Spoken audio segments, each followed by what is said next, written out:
잠시 기도하겠습니다.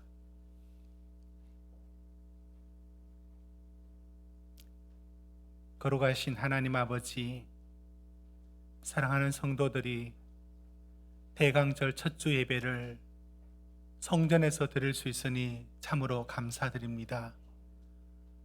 우리가 한 주 한 주를 어떻게 지낼까?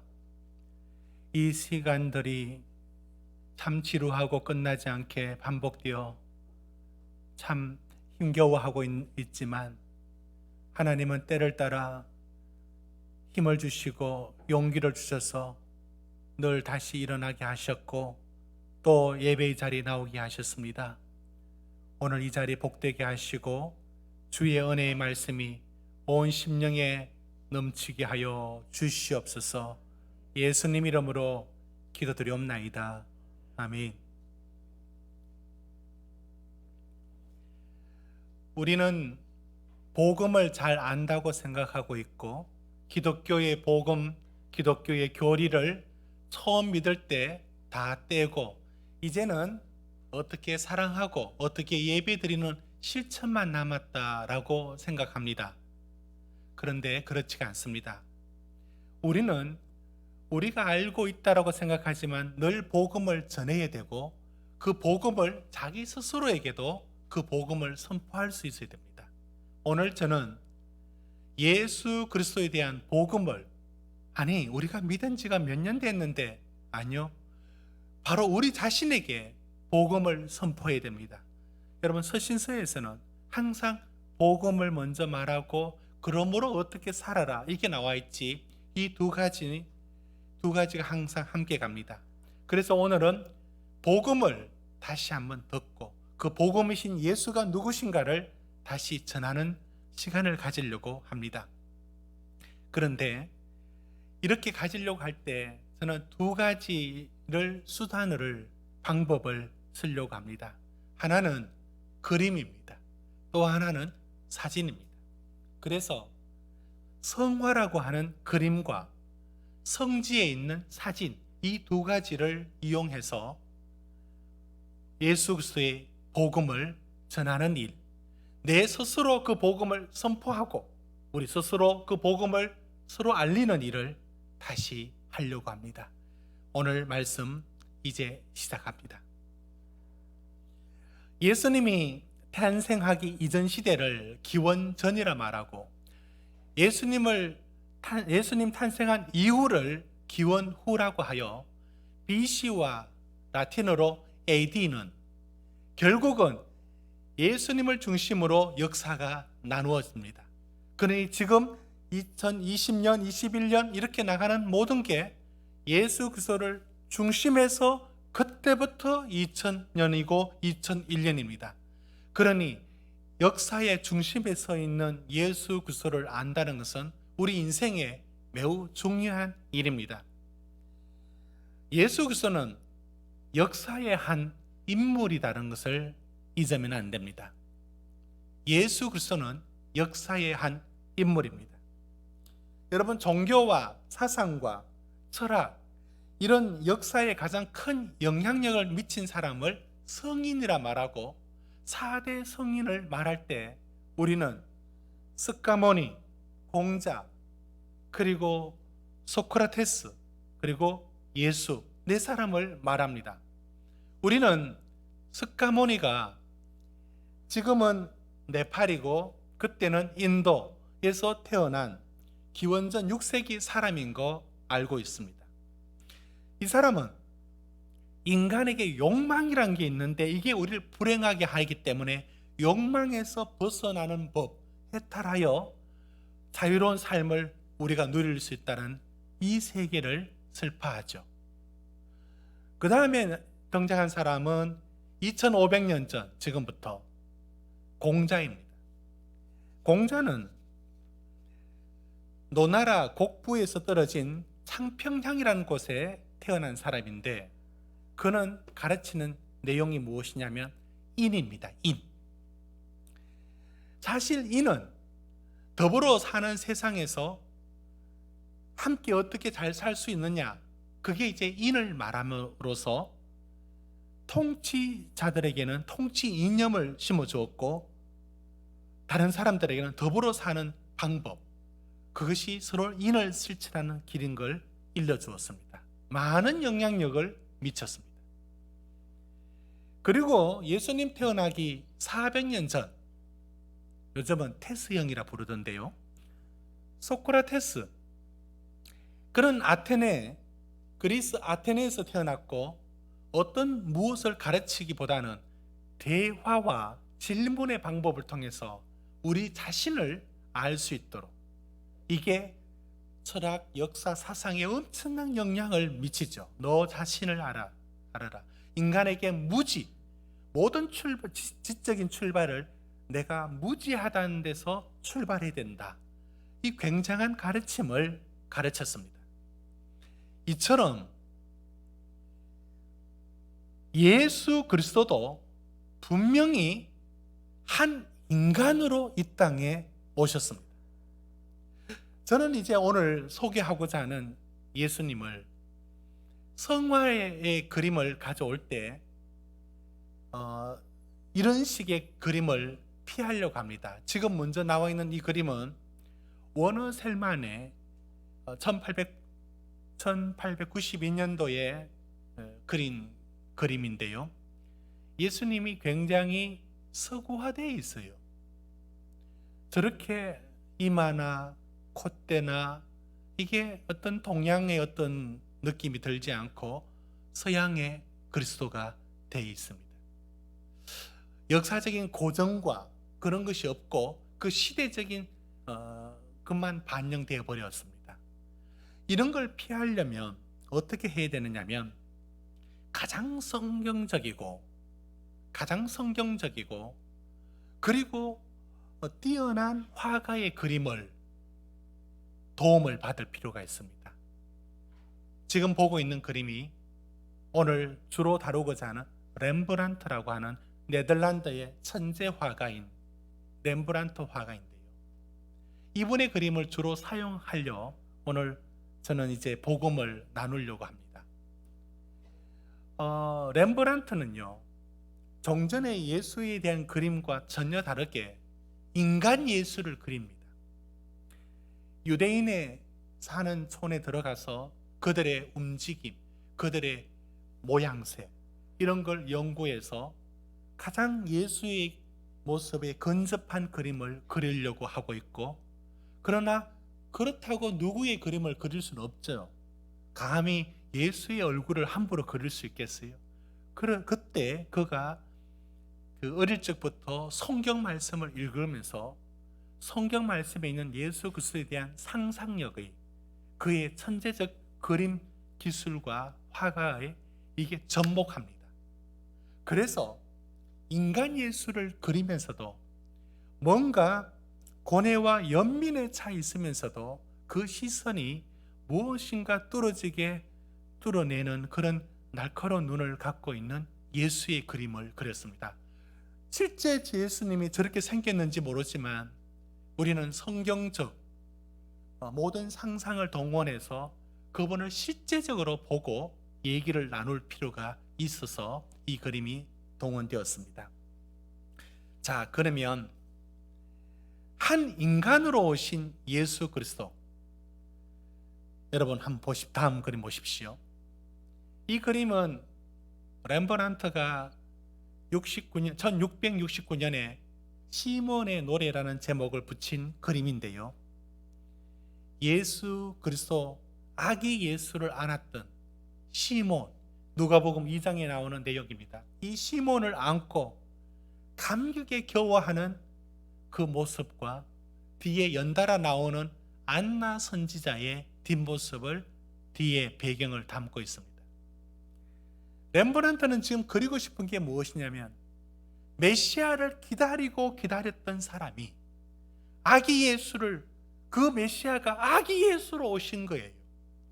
그런데 그 아기 예수로 오신 메시아지만 기다린 시몬은 직관적으로 이분이 메시아인 것을 알고 그가 이렇게 감격스럽게 이 수년 동안 기다렸던 세월들 속에 이제야 내가 메시아를 만났구나라고 하는 그 기쁨에 겨워 있는 모습을 빛과 어둠의 조화를 갖고 그림을 그렸습니다. 이때 시므온이 아기 예수를 안고 이렇게 찬송했죠. 우리 같이 읽어볼까요? 누가복음 2장 29절 시므온 시작. 시므온이 하나님을 이제는 말씀하신 대로 종을 평안히 놓아주시는도다. 내 눈이 주의 구원을 보아사오니 이는 만민 앞에 예비하신 것이요 이방을 비추는 빛이요 주의 백성 이스라엘의 영광이다 하니다. 바로 그 시므온이 보았다라고 하는 메시아, 아기 예수로 오신 그분을 오늘 우리 이제 다루고자 하는 겁니다. 그분은 요단강에서 세례를 받으셨습니다. 이것이 요단강입니다. 여러분, 오늘 이제 저는 사진을 사용합니다. 지금 저 요단강은 한쪽은 저 강을 중심으로 한쪽은 이스라엘, 한쪽은 요르단이 국경을 이루고 있는 곳이고요.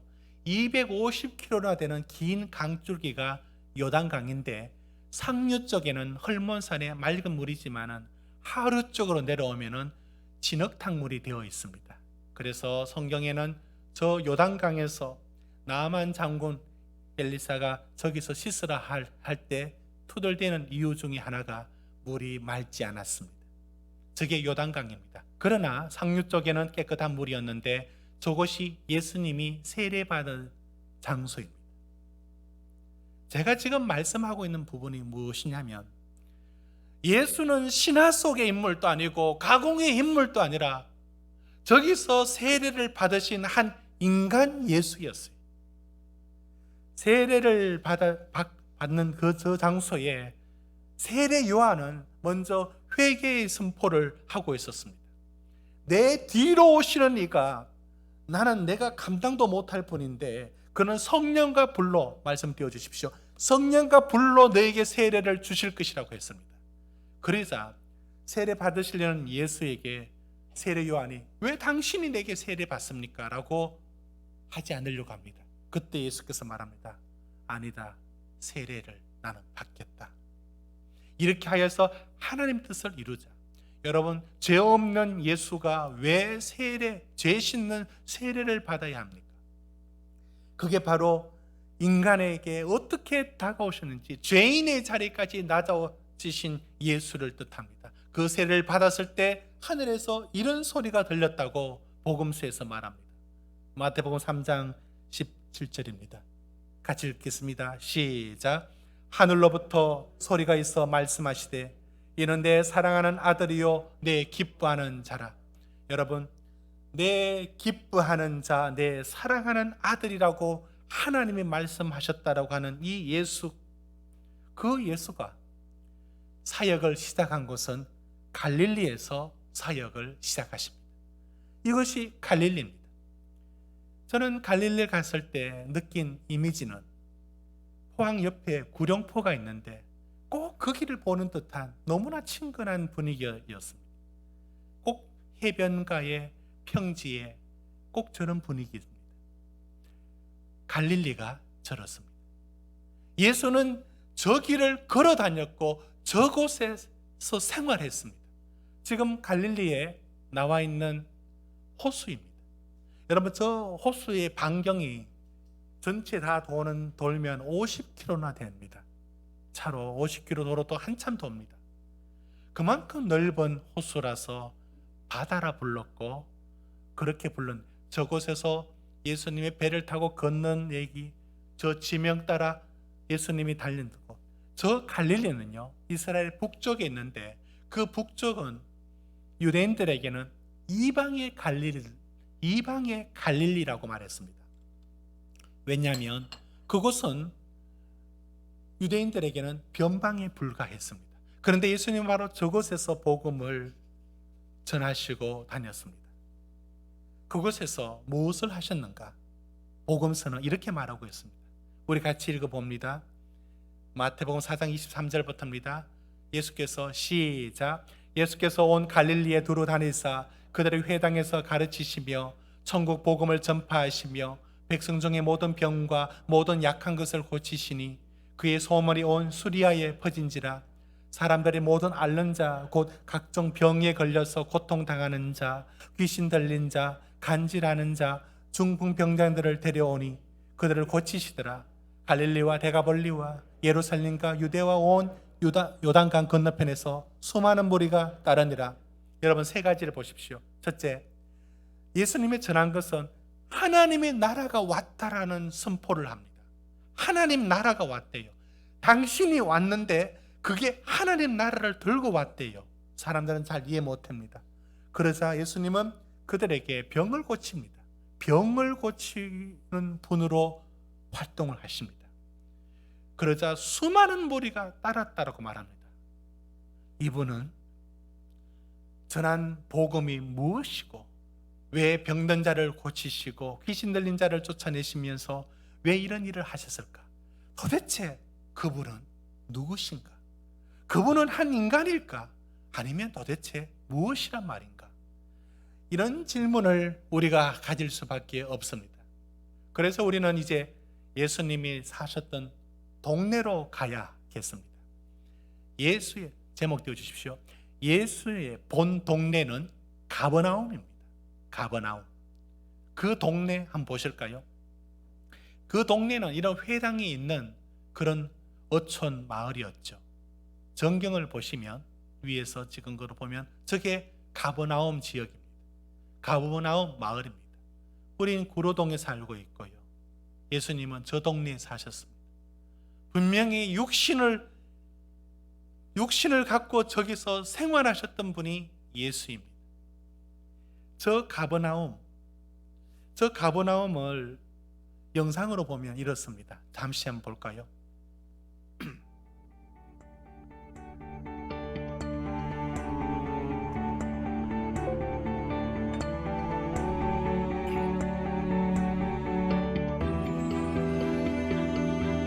예수님이 말씀을 전했다고 볼 수 있는 회당이 있고요. 저기서는 언덕이 있고 갈릴리가 보이죠. 저 호수에서 제자들을 만나고 부르시고 했을 겁니다.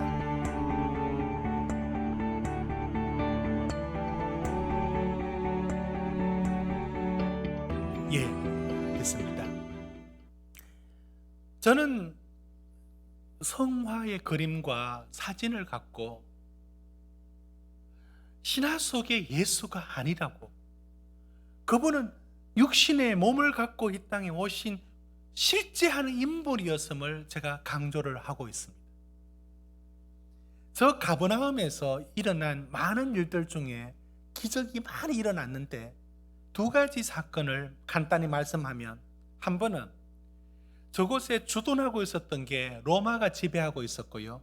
그 로마가 주둔하고 있는 데에 백부장이라는 그 직책을 가진 사람이, 하인이 중풍병이 걸렸어요. 그러자 그 백부장이 예수께 와서 말합니다. 선생님, 내 하인을 좀 고쳐주십시오 라고 말합니다. 예수께서 따라가려고 하자 백부장이 이런 놀라운 말을 합니다. 선생님, 오실 필요 없습니다. 어찌 감히 제 집에 올 수 있습니까? 그저 말씀으로만 해주십시오 라고 말합니다. 깜짝 놀랍니다. 예수님이 어떻게 저 이방인이 저와 같은 믿음을 가졌을까? 그때 예수님이 말합니다. 그래, 너가 지금 말한 믿음 그대로 된다 라고 하자 그 말이 떨어지자마자 중풍병 걸린 하인이 그대로 나았습니다. 이 소문이 그 동네에 퍼졌죠. 그런가 하면 한 번은 그 마을의 집에서 말씀을 전하고 있는데 지붕이 떨어지는 거예요. 누가 들어왔느냐면 중풍병자인데 여기도 침상채로 왔습니다. 그리고 달아내리는 겁니다. 그때 사람들이 깜짝 놀라 바라보고 있죠. 그때 예수께서 너를 고치겠다라고 말하지 않고 뭐라고 말씀하느냐면, 소자야, 내 죄사함을 받았느니라. 깜짝 놀랍니다. 아니, 당신이 뭔데 죄를 사하느냐? 그러자 이어서 말합니다. 내 자리를 들고 일어나라. 예수는 내 자리를 들고 일어나라 라고 하는 이 표적과 기적은 앞서 내 죄를 사하노라라고 하는 그분이 누구신가에 대한 확정이고 하나의 보정의 역할을 합니다. 이런 일이 가버나움에 일어났지만 그 동네 사람들은 예수를 요셉의 아들이니 목수의 아들이니라고 하면서 그를 받아들이지 못합니다. 예수님이 그러자 그 가버나움을 향해서 네가 하늘까지 높아지겠느냐라고 하면서 책망하신 말씀이 마태복음 11장 23절에 있습니다. 예수님은 당신이 표적을 원할 때 표적을 보여주려고 하지는 않습니다. 그러나 표적을 통해서 당신이 누구신가를 끊임없이 저들에게 전달하려고는 하셨습니다. 왜? 우리 같이 읽어봅니다. 요한복음 20장 30절 31절. 이유 때문에 그렇습니다. 우리 같이 읽어봅시다. 시작. 예수께서 제자들 앞에서 이 책에 기록되지 아니한 다른 표적도 많이 행하셨으나 오직 이것을 기록함은 너희로 예수께서 하나님의 아들 그리스도이심을 믿게 하려 함이요 또 너희로 믿고 그 이름을 힘입어 생명을 얻게 하려 함이라. 여러분, 예수를 스승으로 선지자로 받아들이는 게 아니라 그 이유는 하나님의 아들이라고 성경이 계속 얘기합니다. 그래서 저걸 못 받아들이는 사람들이 오늘 또 저걸 못 받아들여요. 4대 성인으로 다 인정하지만, 그러나 예수는 이론을 우리에게 주는 게 아니라 보십시오. 예수 그리스도를 믿는다는 것은 예수의 영을 받아서 그 생명을 소유하는 일이라고 말하고 있습니다. 예수님이 행하신 이적 중에 놀라운 사건은 죽은 나사로를 살리신 얘기입니다. 렘브란트 그림을 한번 보죠. 오른손을 높이 든 예수께서 나사로야 나오라 라고 하자 죽은 지 나흘 된 나사로가 배에 동인채로 나온. 렘브란트는 저기서 어디에 시선을 우리를 향하게 하느냐면 그 나사로의 누이 되는 마리아가 깜짝 놀라 얼굴 밝게 놀라 있는 얼굴 그 쪽으로 환하게 조명을 비추듯 밝게 나옵니다. 여러분, 그러면 예수께서 나사로를 살렸다는 이야기가 지나가다가 무덤마다 다 사람들 살리는 게 예수의 일일까요? 아닙니다. 나사로는 살리신 일을 통해서 예수께서 보이고자 하는 것은 무엇이냐면 그들로, 요한복음 11장에 말합니다. 그들로 믿게 하려 함이니라. 그렇습니다. 예수가 사망의 권세를 이길 수 있는 분임을 보여준 겁니다. 예수님은 그 외에도 풍랑을 잠잠케 하시는 기적을 베푸셨습니다. 이 그림도 렘브란트의 그림인데요, 여기 그림에서 제자들이 배에 타고 있고 예수님이 주무시고 있자 저 그림이 이제 대각선 구도로 반이 나눠지면서 예수님 쪽에 있는 사람들은 예수님 보고 어떻게 해보라고 막 얘기하고, 저 뒤쪽에 있는 사람들은 나름대로 자기 방식으로 살아보려고 막 아둥바둥 그리는 모습을 보여줍니다. 저기 재미있는 그림은 저기에 작가 렘브란트가 저 제자들 틈에 자기를 그려 넣었습니다. 파란색 옷이 자기 자신입니다. 렘브란트가 말하고 싶은 얘기는 이런 얘기입니다. 예수가 과거에 풍랑을 잠잠케 했다라는 과거의 사건을 믿든지 안 믿든지가 문제가 아니라 그 예수가 내가 타고 있는 인생의 항로, 이 배에도 지금도 나를 붙들 수 있고 지금도 내 인생의 길을 인도할 수 있는 그 적용을 본인이 하고 싶어 저 그림을 그려놓은 겁니다. 결국은 저 그림의 배경으로 하는 복음서의 사건은 이와 같습니다. 예수께서 저 하얀 구름이 삼킬 듯한 바다가 마치 상어가 사람을 삼킬 듯한 이빨을 드러내고 있는 것처럼 위협하는 이 상황 속에서 그때 예수께서 마가복음 4장에 말씀하죠. 바람아 바다야 잠잠하라. 그러자 즉시로 조용해졌습니다. 그러자 사람들이 이렇게 말합니다. 도대체 그가 누구이기에 바람과 바다도 순종하는가? 여러분은 이 예수를 누구라고 생각합니까? 이 예수가 훌륭한 사람입니까? 성경이 말하고 있는 이 예수가 도대체 누구란 말입니까? 예수는 나귀를 타고 예루살렘에 입성하십니다. 그는 베들레헴에서 나시고 나사렛에서 자라시고 그는 가버나움에서 주로 활동하셨고 갈릴리를 다녔었습니다. 그러나 마지막엔 예루살렘에 들어갑니다. 거기서 죽임을 당합니다. 예루살렘에 입성할 때 나귀를 타고 입성하죠. 예수님이 저 예루살렘에 입성한 사건이 뭘 의미하느냐면 그분은 왕이라는 거예요. 그래서 나귀를 탔어요. 그러나 세상에 원하는 왕, 그들은 그 예수가 들어갈 때 겉옷을 벗어서 깔아서 레더 카페를 만들었고, 그들은 또 종려나무 가지와 가지를 꺾어서 흔들고 깔기도 했어요. 그때 뭐라고 외쳤느냐면 호산나라고 했어요. 호산나라고. 나를 구원하소서, 우리를 구원하소서. 듣기는 좋지만 거기에 담겨진 뜻이 무엇이냐면 이제 로마로부터 우리를 힘있게 건져줄 큰 다윗의 왕, 그런 왕을 기대했어요. 그러나 예수는 그 천만인이 요구하는 그 왕의 길을 걷지 않고 그는 다른 왕의 길을 걷습니다. 그는 거기 들어가서 죽습니다. 죽음의 길을 걷습니다. 예수님은 십자가형으로 죽임을 당하십니다. 여기 그림을 보시면 렘브란트가 십자가에서 내려지는 그리스도라는 그림을 보면 비참하기 그지없고, 예수는 그저 시신의 몸으로 물과 피를 다 쏟으시고 하얗게 핏기 없는 몸으로 축 처져 있고 저 민망스러운 모습을 드러냅니다.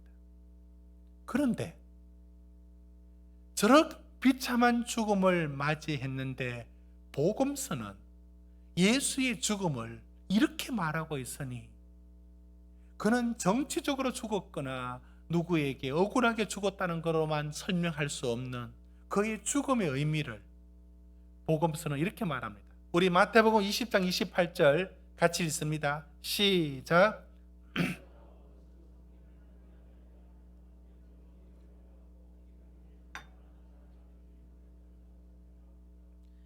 그렇습니다. 누군가의 대신 죽는 대속물로 죽었다라고 말하고 있고요. 마가복음에는 그들이 희롱을 다하고 왕이라고 입히는 자색 옷을 입혔다가 도로 빼앗고 십자가에 못 박기 위해서 끌고 갔다라고 말하고 있고, 누가복음에는 함께 달린 강도들이 그 십자가상에서 나눈 대화가 있는데 이런 대화를 주고받았습니다. 같이 읽어봅시다. 이르되 시작. 이르되 예수여 당신의 날에 임하실 때 나를 기억하소서 하니 예수께서 이르시되 내가 진실로 내게 이르노니 오늘 내가 나와 함께 낙원에 있으리라 하시니라. 그분은 죽음이 끝이 아니고 그 죽음이란 육신의 끝남과 동시에 낙원이라고 하는 다른 세계에 갈 것을 마지막 회개하고 있는 강도에게 약속을 합니다. 그분이 말하고 있는 그 천국이라는 것이 분명히 있는 것입니다. 예수 그리스도의 죽음에 대하여 요한복음은 뭐라고 하느냐면 그가 죽는 이유가 나와 있습니다. 자기를 하나님의 아들이라고 했기 때문에 죽임을 당합니다. 다른 이유가 없습니다. 하나님의 아들이기 때문에. 오늘도 예수를 하나님의 아들로 받아들이는 모든 이에게는 그가 선지자 정도도, 그가 랍비 정도면 괜찮은데 하나님의 아들이라는 이름 앞에서 서면은 우리 인생의 모든 순서가 그분 앞에서 다시 조정되어야 됩니다. 그분은 단순한 종교인이 아닙니다. 이것이 예수 그리스도의 십자가의 죽으십니다. 그러나 예수님은 죽으셨지만 다시 살아나신 그리스도이십니다. 여러분, 이 그림은 렘브란트의 그림이 아니라 스위스의 화가 외젠 비르낭이라고 하는 사람의 그림입니다. 요한은 두 손을 모으고 여인들이 예수가 부활했다라는 소식을 듣고 이건 믿어야 될지 말아야 될지 한편으로는 기대하면서 한편으로는 믿을 수 없다는 그런 마음으로 두 손을 모으고 달려가고 있고,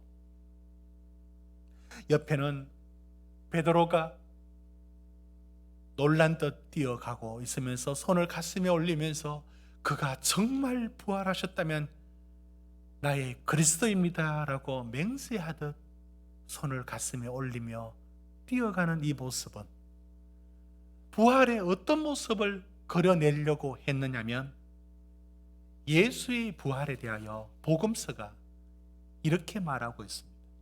마태복음 27장에 그의 죽으심과 함께 일어났던 지진이 일어나자 그 사형을 집행했던 백부장이 이런 말을 했습니다.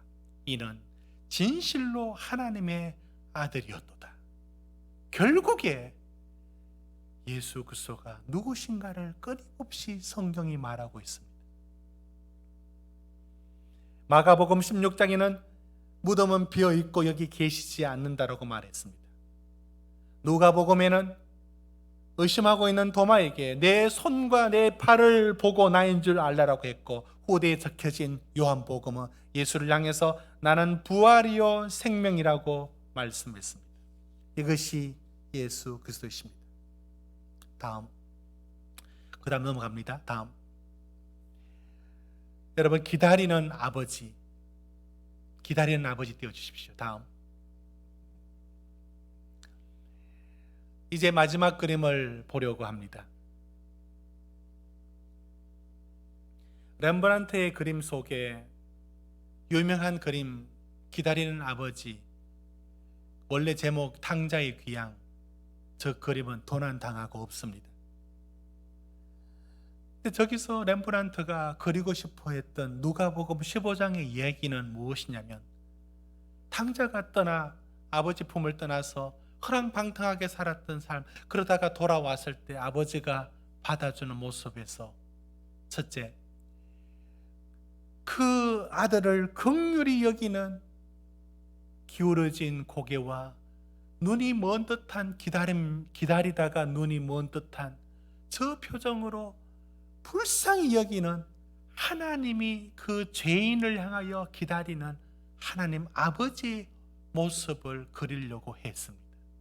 다음, 그리고는 돌아온 아들을 받아들이는 모습에서 두 손을 어깨에 올리며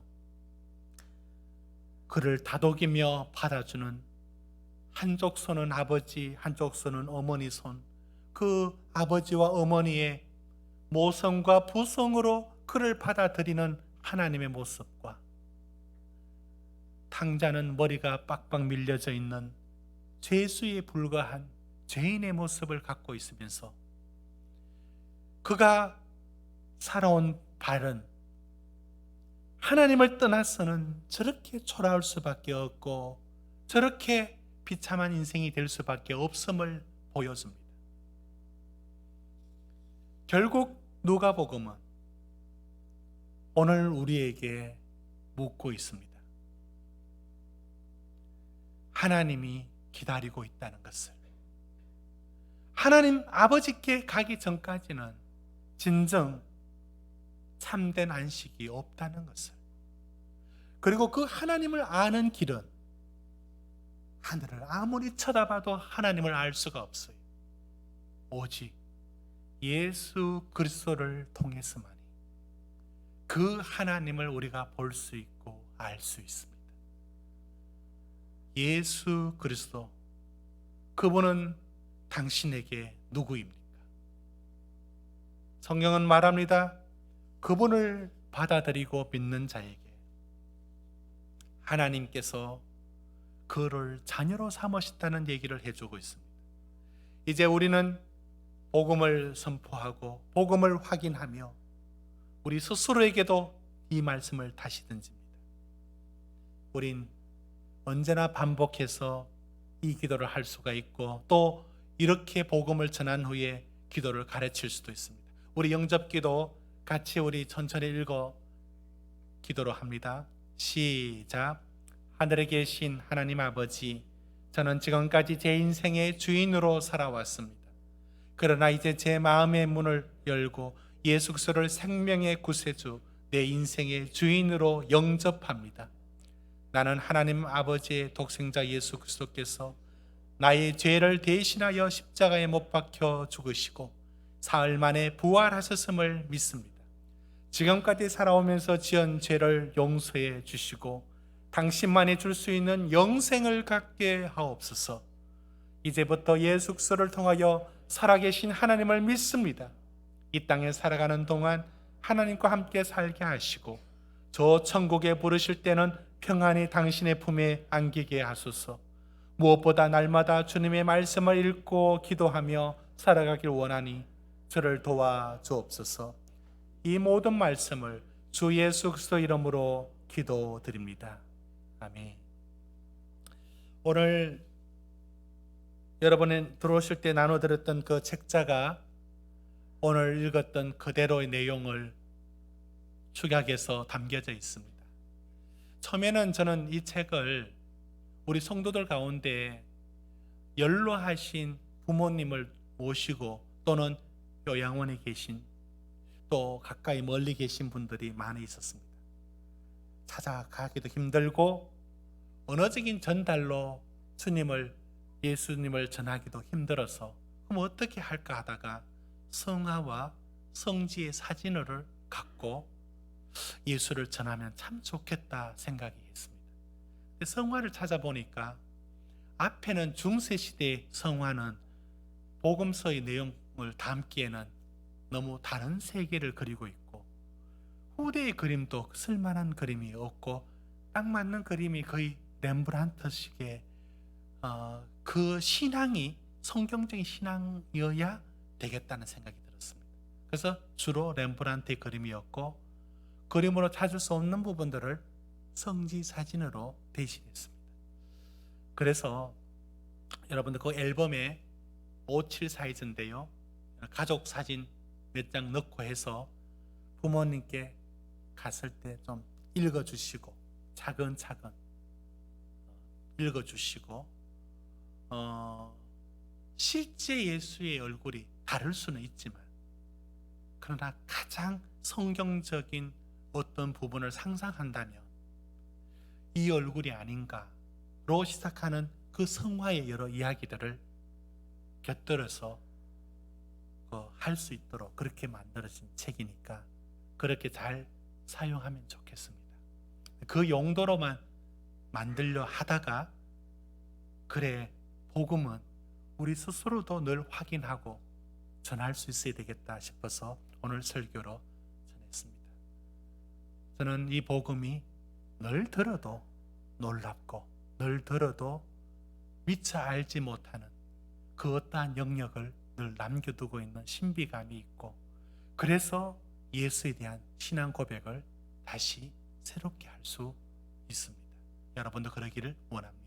기도드리겠습니다.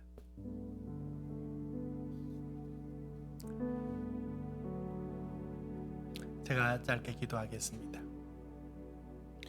하나님 아버지, 언제나 들어도 새로운 예수 그리스도, 그 이름 예수, 그분이 누구신가?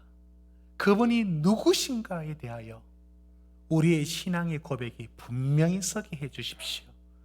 그럴 때 우리 인생이 왜 새 소망을 가질 수 있는지, 왜 세상과 다른 삶을 살 수 있는지 그 복음 안에서 우리가 확인되게 하여 주시고 때를 얻든지 못 얻든지 이 복음을 전하는 우리가 되게 하여 주옵소서.